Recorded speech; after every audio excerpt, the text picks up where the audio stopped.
Shalom. In this week's video on misconceptions in the Torah, we're going to look at the prayer of Modeh Ani. Modeh Ani is Modeh Ani lefanecha chazarta b'yinishmati. Everybody knows this tefillah. It's not.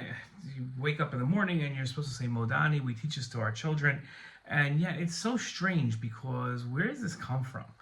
This is actually a tefillah written by a Kabbalist in Sfat in the 1500s, 1600s.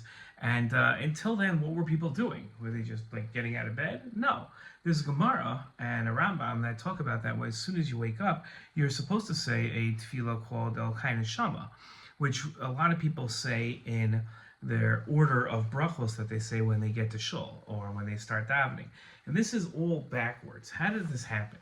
So really this starts with Kabbalists. Kabbalists came along and said that, and there's some Rishonim that talk about this, that say that we have ruach ra on our hands, we have to wash our hands right away.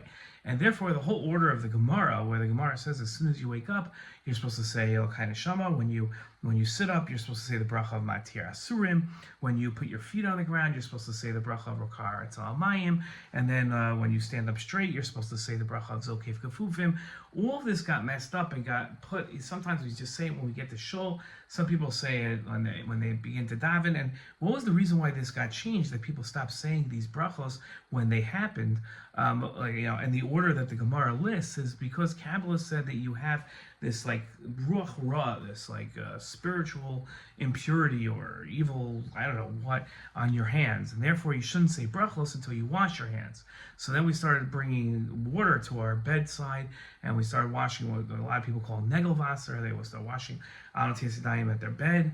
And then only then can they say brachos. So since you can't say the brachos in the Gemara, because the Kabbalah said you have to change the order, so therefore they couldn't say Elokai Neshama, which has the sort of a lot of the Modeh Ani in it. It has the words Modeh Ani lefanecha inside of it. So they said that now we have to make another prayer, which you can say because it doesn't have Hashem's name in it, and that's the Modeh Ani that we say. I don't know about you.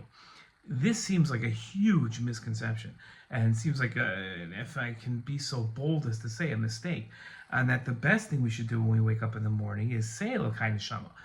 If you want to, I don't know, you're worried about your hands and you want to wash your hands, so wash your hands first before you get out of bed. I don't know, lean over in your bed and do it, I don't know.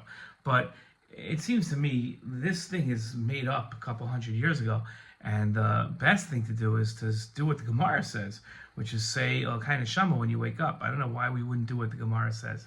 That's just my opinion. So substitute Modeh Ani for Elokai Neshama, my opinion. And it seems to be everything else was a misconception built in by Kabbalists. Just my opinion.